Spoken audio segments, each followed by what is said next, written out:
What are the rules for bishop and knight checkmate? Have you ever wondered how to checkmate your opponent using just a bishop and a knight?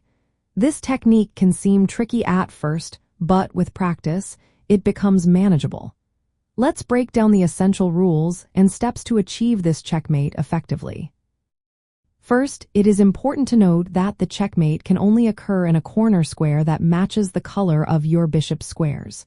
For instance, if you have a light-squared bishop, you must drive the opponent's king to a light-colored corner. This is a key aspect of the strategy.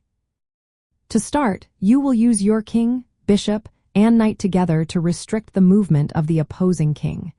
Your king plays a vital role by closing off escape squares, while the bishop and knight control other critical squares. This teamwork is essential for trapping the enemy king. The process begins by driving the opposing king toward the correct corner.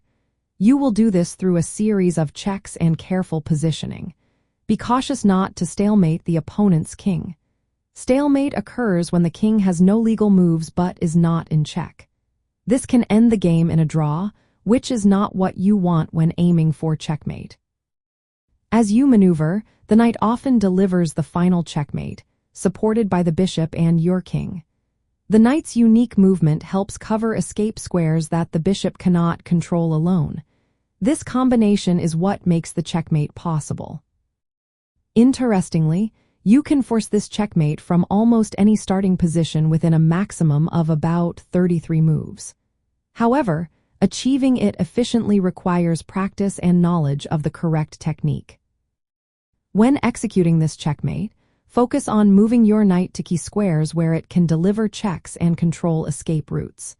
Meanwhile, your bishop and king should work together to box in the enemy king. Always remember to keep the opponent's king confined to the correct corner color and avoid making premature checks that could lead to stalemate. In summary, mastering the bishop and knight checkmate involves driving the opposing king to the corner that matches your bishop's color, coordinating your pieces to restrict the king's movement, and delivering the final checkmate, typically with the knight's assistance.